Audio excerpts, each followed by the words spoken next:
Kisah barodat di Aceh Raya. Lam Karu Aceh.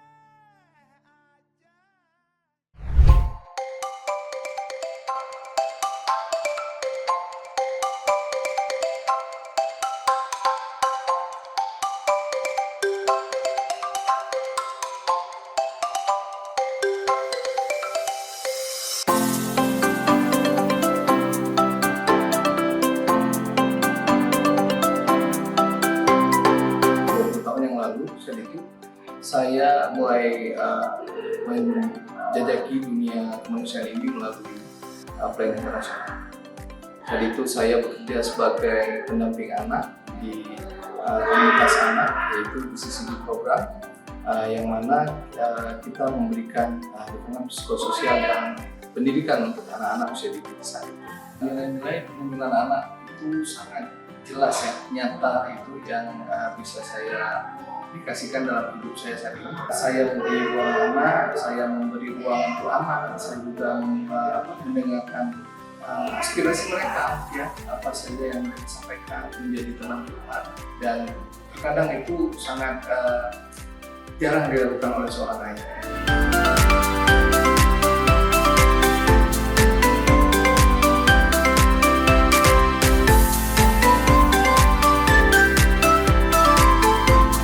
Udah nggak punya keluarga lagi. Dengan saya bergabung dengan orang Plan ini, makanya saya hilang stresnya dengan lupa dengan kejadian gempa, nggak ada orang tua lagi, memang udah hilang sedikit, udah terhibur dikit. Perlu kita bimbing lagi mereka itu bagaimana kalau terjadi gempa, kayak mana. Harus bilang juga sama mereka, agar mereka tuh lebih mengerti nanti kalau ada gempa kan, mereka udah tahu bagaimana kita nyaman sendiri kan, untuk jaga diri gitu.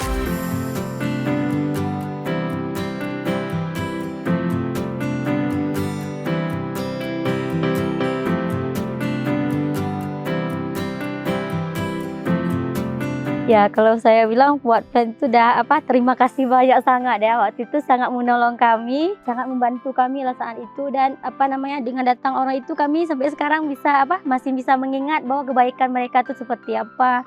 Habis itu orang-orangnya juga ramah sama anak-anak. Misalnya mau bermain sama kami, misalnya nggak sekedar datang gitu aja perlu sama ini. Nggak, mereka juga bermain, mereka juga sering bercerita banyak hal, memberikan ilmu yang lebih banyak.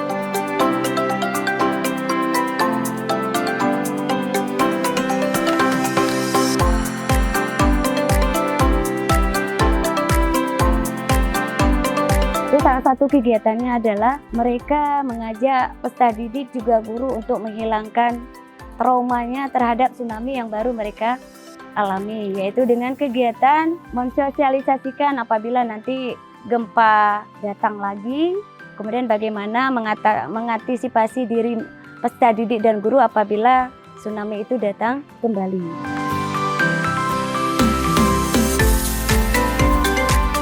Tentu ilmu yang luar biasa, karena kenapa? Ilmu itu kan kita terapkan lagi ke anak-anak pun sekarang dengan ada ilmu yang diberikan oleh Plan dalam bentuk pelatihan, ilmunya kan bisa kita terapkan lagi ke anak-anak. Jadi termasuklah nanti di penilaian karakter anak-anak, bagaimana mengantisipasi bencana apabila tiba-tiba terjadi.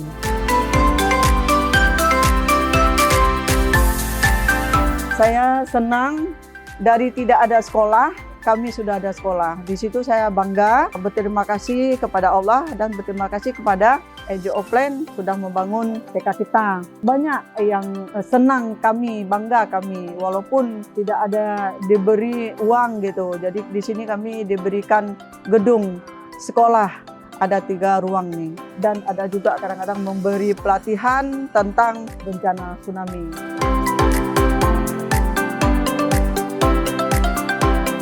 Sudah tsunami kami ini hancur semua, nggak ada bangunan lagi, nggak ada yang tersisa kecuali masjid, nggak ada yang sisa, habis semua.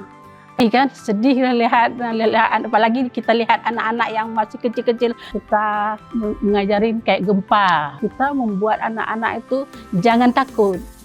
Gimana cara kita rangkul anak-anak itu semua supaya mereka kayak merasa amannya, ada amannya kayak dengan orang tua.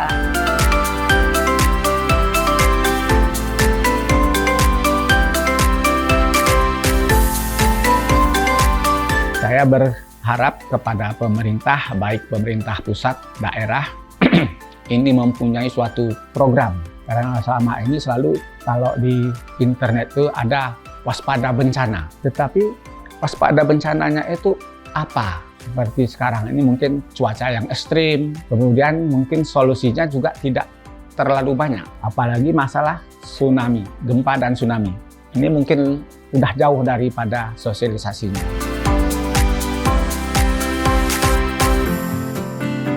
Untuk pelajaran atau mitigasi bencana yang dilakukan di masyarakat dan juga di sekolah-sekolah itu lebih ke kerjasama antar lintas sektor ya.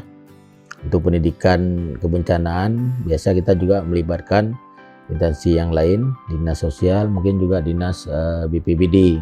Selama ini dari pihak dinas sosial juga sudah melakukan pembelajaran, mungkin berbentuk tagana masuk sekolah.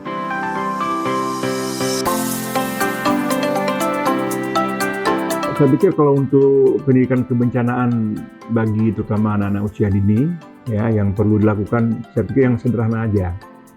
Yang pertama, di satuan pendidikan tersebut ada tersedia tentang kajian risiko bencananya, ada peta risiko bencananya, kemudian setiap minggu dilakukan simulasi di sekolah itu, sehingga simulasi tersebut menjadi budaya bagi masyarakat sekolah.